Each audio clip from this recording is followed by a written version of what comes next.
আপনারা একটি মোবাইলে দেখেননি যে আমাদের খাজা মঈনুদ্দিন চিশতিকে উঠে যখন রাজস্থানের রাজা পৃথ্বীরাজ চৌহান তিনার সৈন্যরা তিনার সেনারা তার সৈন্যরা যখন আমার খাজাকে উঠিয়ে উটকে বসালো, কিন্তু তারপরে যখন উট উঠাতে চাইছে কিন্তু আর উঠাইতে পারে না। শুনেছেন? কিন্তু আপনারা কারা কারা আজমির গেছেন হাত তুলেন তো দেখি। আজমির শরীফে গেছেন?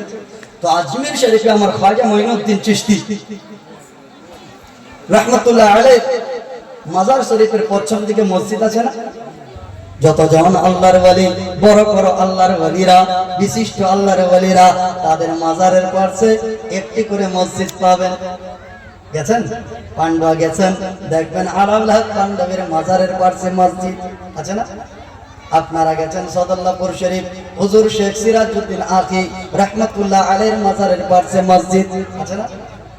আপনারা গেছেন আজমির শরীফ বা মাহবুবে ইলাহি হুজুর নিজামউদ্দিন আউলিয়ার মাজার বিভিন্ন আল্লাহর ওলিদের মাজারে মসজিদ, মাজারে পাশে মসজিদ। আর আজকে এমন কিছু পীর বেরিয়েছে তার মুরিদকে নামাজের নাকি দরকার নাই, আছে না? কিন্তু মুরিদ হওয়ার এক নম্বর শর্ত হচ্ছে নামাজি হতে হবে।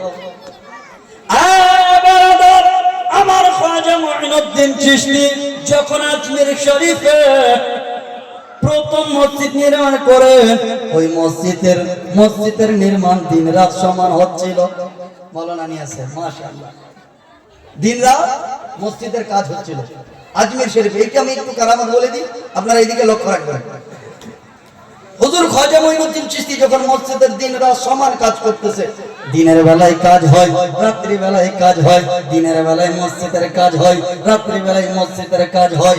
রাজস্থানের রাজা পৃথ্বীরাজ ঘোষণা করে দিল, এলান করে দিল, শোনারে যে ফকিরে দেশে আপনার যে জিলান আপনার খাজা মঈনুদ্দিন সঞ্জার থেকে যে পীর এসেছে, এক ফকির এসেছে যিনার নাম খাজা মঈনুদ্দিন চিশতি, উনার মুরিদেরা মসজিদ নির্মাণ করতেছে, তোমরা কেউ কিরাচিন তেল বিক্রি করিও না। বলে কেন? বলে তে কিরাচিন তেল তার মুরিদেরা কিনে চিরাগ জ্বালাচ্ছে, চিরাগের আলোতে সারা সারা রাত তারা মসজিদের কাজ করতেছে।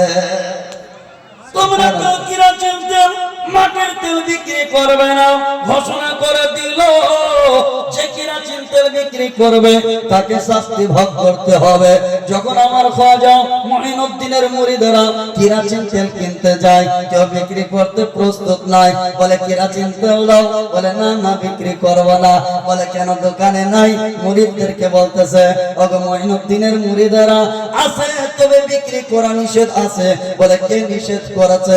আমাদের রাজস্থানের রাজা, তিনার নাম পৃথ্বীরাজ চৌহান বলেছে যে কোন মঈনুদ্দিন খাজা মঈনুদ্দিনের মুরিদের কাছে কিরাচিন তেল বিক্রি করা যাবে না। কিরাচিন তেল বিক্রি নিষিদ্ধ, যার কারণে আমি দিতে পারি না। মুরিদেরা ফেরত চলে আসলো। সমস্ত মুরিদেরা এসে আমার খাজা মঈনুদ্দিনের কাছে আছে, বলে হুজুর গো মনে হয় মসজিদের কাজ হবে না। এই আমার পীর ওগো হিন্দুল ওলি খাজা মঈনুদ্দিনকে বলে হুজুর মনে হয় মসজিদের কাজ হবে না। বলে কেন রে মুরিদ?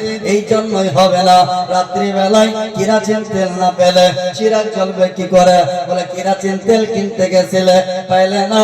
বলে গিয়েছিলাম, কোন দোকানদার দিতে রাজি হলো না। বলে কেন? বলে এই যে রাজস্থানের রাজা পৃথ্বীরাজ ঘোষণা দিয়েছে, এলান করে দিয়েছে যে পুরো রাজস্থানের মানুষের কাছে কিরাচিন তেল বিক্রি হবে, খাজা মঈনুদ্দিনের মুরিদের কাছে বিক্রি করা যাবে না। আমরা পেলাম না, সবার কাছে গেছে, মূল্য বেশি দিতে চাইছে, তেল দেয়নি। হুজুর গো মনে হয় আর আল্লাহর ঘর মসজিদের কাজ মনে হয় হবে না। তখন আমার খাজা মঈনুদ্দিন বলে মুরিদেরা রে চিন্তা করিস না, ওই যে দেখতে পাচ্ছ তোমরা সবাই এক এক করে বালতি নিয়ে যাও, আনা সাগরের পানি নিয়ে আসো। পানি নিয়ে আসলো, সবাইকে বললো পানি নিয়ে আসলাম। বলে হ্যাঁ হুজুর পানি নিয়ে আসলাম। বলে আনা সাগরের পানি সবাই চিরাগের মধ্যে ভরো। চিরাগের মধ্যে ভরা বলো হুজুর কেমন কথা বলতেছেন, চিরাগ তো খারাপ হয়ে যাবে, নষ্ট হয়ে যাবে, চিরাগে তো আগুন পাওয়া যাবে না, চিরাগ জ্বলবে না, কেমন কথা বলতেছেন?